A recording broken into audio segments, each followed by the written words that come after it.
Hello and welcome to Inside Out, a show where we focus on individual stocks with in-depth analysis, deep dive into the financials and tell you about the key risks and triggers going forward. Hey Nigel. Well, hey Sonal, and we highlight all the key metrics that Sonal just mentioned, but we also ask the questions that you want to ask. Well, let's not waste any more time and get straight to the first stock on our radar today.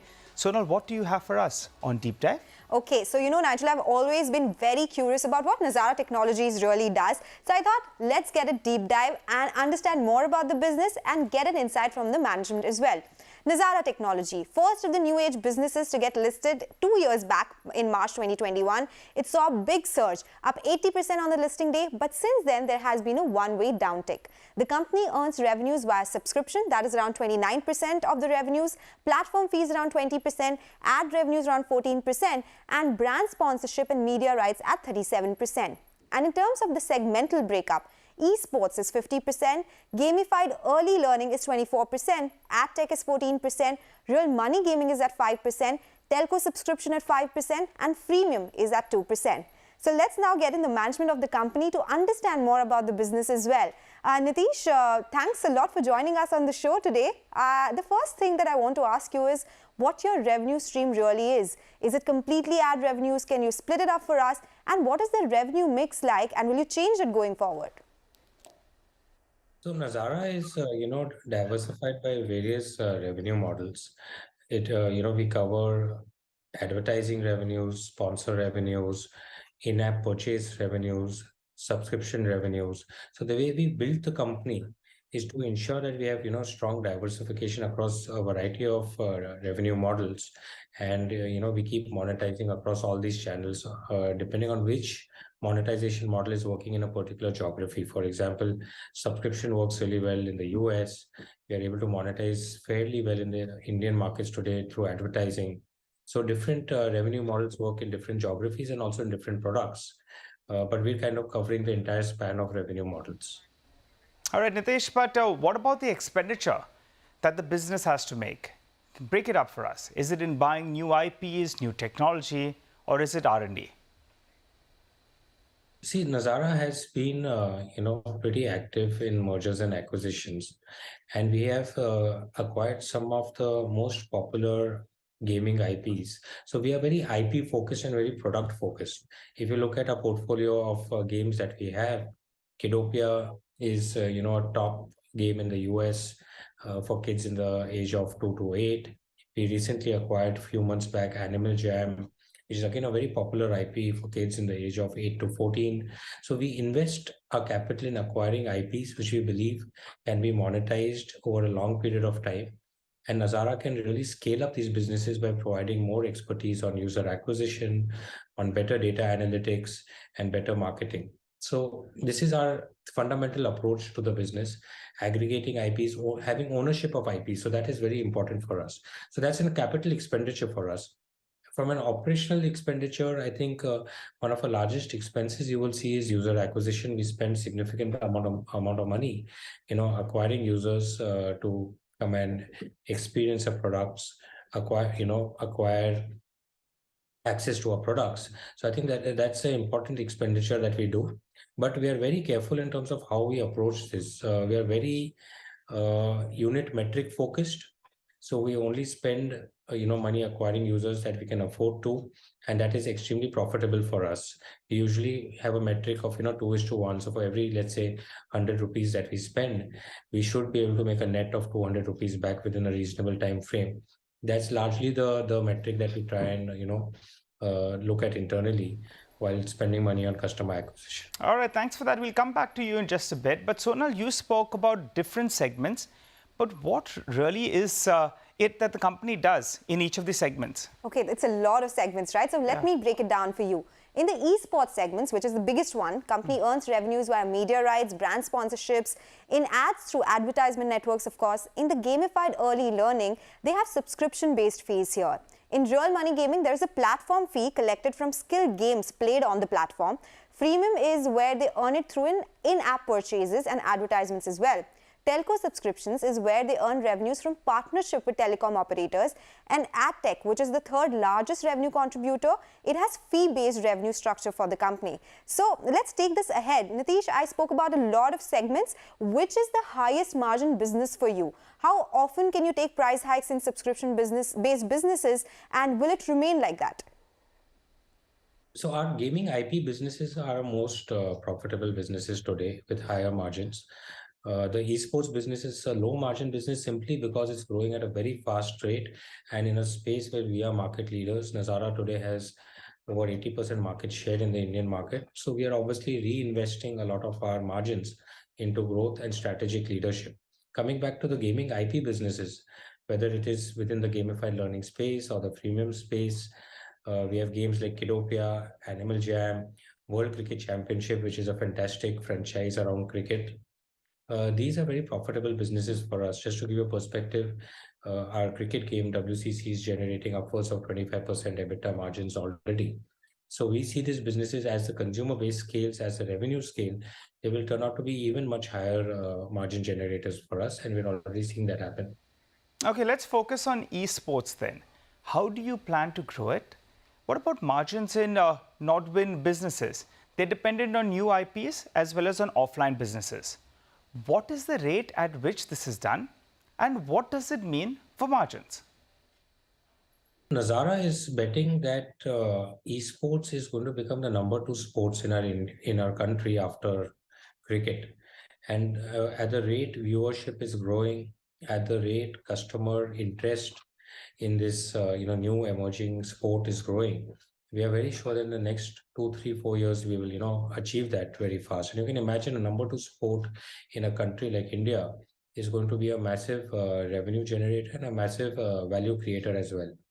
Given that today we have 80% market share, it's very important that Nazara, along with our subsidiaries like Nodwin, continue to dominate this space, create entry barriers, create moats around this space, and that's exactly what we are doing. So if you see the transformation of our esports business over the last 2 years, what was events and IP, tournament IP business, we've actually put the gamer in the center and created everything around him that he may want. So whether it is esports tournaments, they can be online, they can be offline.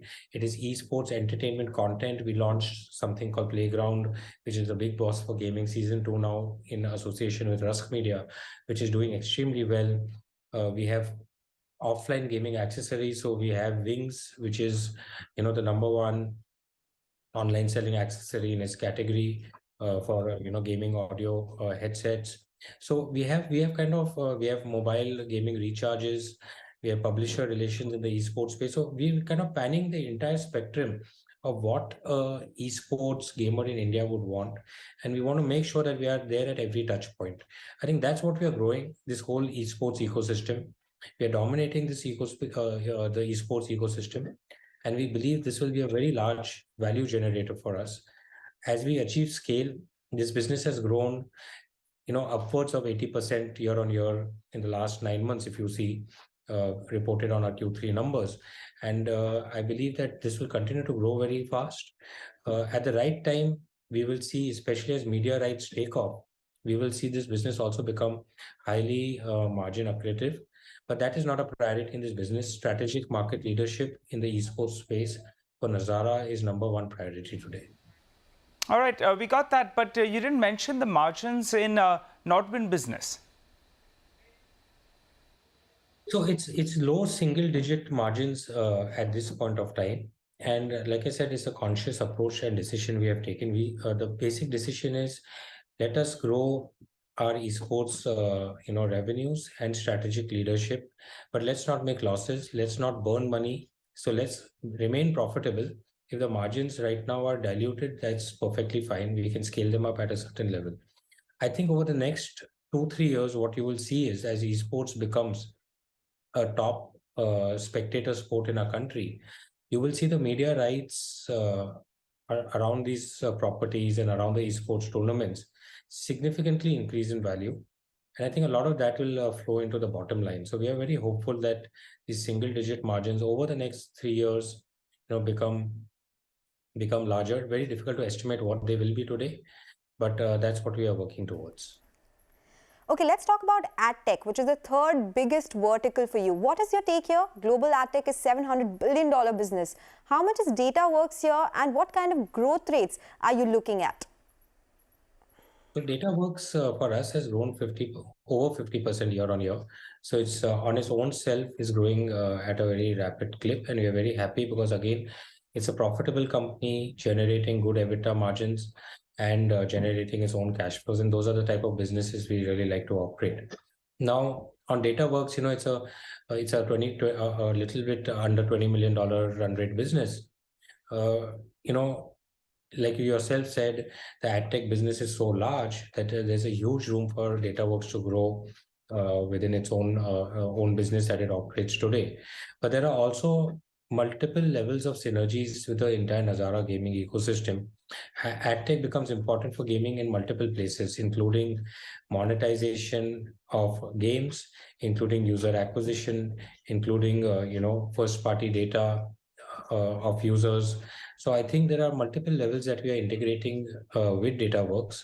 So we see Dataworks continue to grow strongly on a standalone business, as well as creating a lot of value accretion for us through synergies with the entire Nazara network. Okay, Nitish, just hang on to that. Sonal, let's talk about the financials of the company. Now, new age companies have been known to be loss-making.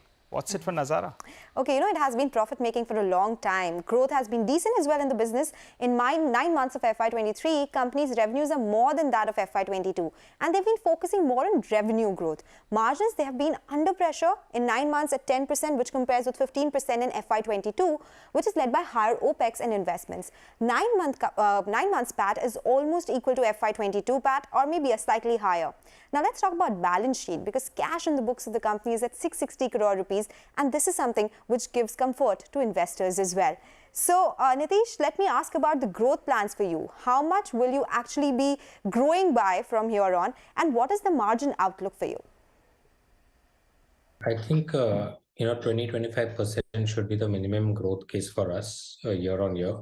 Hopefully, we will achieve much better than that. I think you need to look at a larger picture that where is gaming in our country today and where it could be 5-7 years down the line.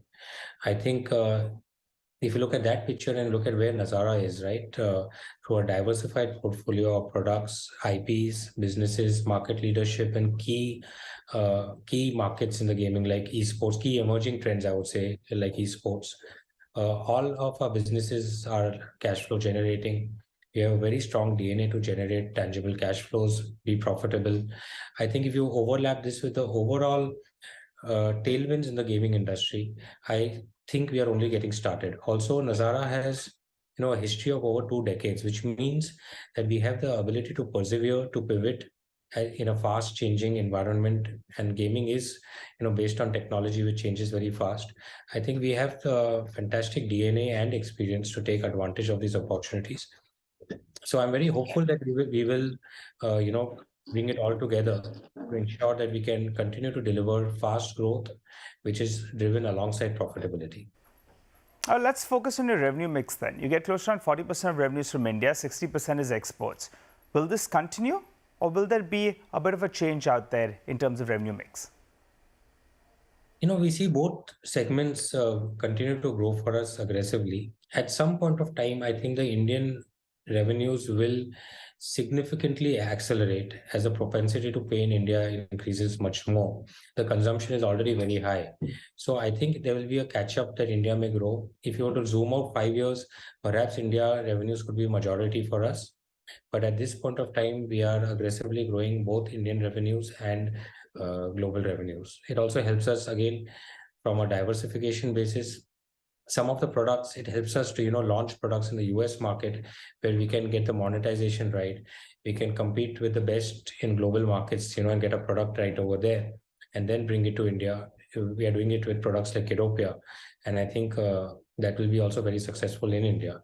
So I think over a period of time, India revenues may surge ahead of global revenues, but at this point of time, in the next year or two, I think you will still see both revenues grow strongly. Well, you're known to be a company that makes a lot of acquisitions. So what is the process in terms of strategic acquisitions?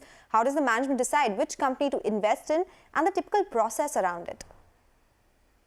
We have a framework internally, but we continue to be an investor who wants to buy, if I were to quote the classic Buffett theory, right? Buy a good company at the right price. We are a value investor. If you've seen most of our deals in the past, we have not got carried away with FOMO because especially in tech world, many times a lot of exciting things happen and you can get carried away by the FOMO. We are very careful about that. We like to buy the right business at the right value. We bought Animal Jam, the Wildworks company, a few months back at a 1x of revenue. We thought it was a fantastic deal for us and a great IP with a very passionate community, which we can really scale. So that's how we think about it. We prefer to buy businesses that are not burning a lot of cash because in our DNA is to, run profitable, tangible, cash flow generating businesses. So we don't go very much out of a comfort zone to buy businesses that are burning a lot of cash. But if it's a small burn towards the right objective, then we don't mind it. And once we buy these businesses, we focus very hard on how to make them profitable and cash flow generating very quickly. So that's how we think about it. In the current environment is a fantastic environment with markets down, kind of a funding winter around with startups, struggling to raise capital. I think Nazara could be a great partner to many startups in the gaming and adjacent spaces.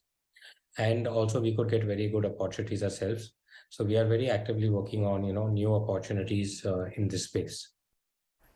Well, Nitish, Sonal just mentioned that one factor that gives some comfort is the cash in books. So what are the plans with regard to this cash in the books? How much of it is with SVB or any US, European banks? Also, will you look at paying out dividends? The SVB issue is sorted for us. We had 64 crore rupees stuck in SVB, but we were able to salvage all of that. So I think that's in the past for us. In terms of dividends, sure, at some point of time we would love to, but we think capital redeployed for growth and investments today is the best use of the shareholder capital. So I think in the near future we will continue to do that. And in terms of a cash, we have over 600 crores of cash with us, and we will continue to deploy it into attractive investments. The company itself generates positive cash flows, so we do not need cash flows to fund our day-to-day operations. So most of the capital will either get deployed into organic growth or into acquisitions. Okay. Okay, I was looking at the company structure. You do have a lot of subsidiaries. So will you look at restructuring of any sorts, make the structure simpler? Will you raise capital in any of your subsidiaries? We may definitely raise capital in some of our subsidiaries. The advantage of today's structure is we have a lot of optionality and gives us a lot of flexibility within each of our businesses to structure how we can. Of course, if you delve very deep into our structure, it does look complicated, but if you zoom out and just look at what is Nazara's philosophy, DNA, and approach to the gaming ecosystem, things will look a lot more simpler. Okay, final question then, Sonal. Tell us about the shareholding pattern. Some big names are there, I believe. And also, as always, what about valuations? Okay, so the promoter holding in this company, it is now low at 19%. But this is supported by big institutional holdings, Nigel. Mutual funds hold 5%. Insurance companies, they hold around 1.05% stake. Rekha Rakesh Jhunjhunwala at 10%. Foreign companies have 4.19% stake in the company. Bodies Corporate at 11.3%. So some big names supporting the stock movement as well. Valuations, they are not very cheap. Even after the big fall that we've seen, it trades at 44.7 times one-year forward earnings. Okay, all right, Sonal. Thanks so much for telling us about that. And thank you, Nitish, as well, for joining in and giving us details of the company. But it's time to slip into a short break. We'll come back with another interesting stock. CSB Bank is the stock on our Spotlight segment.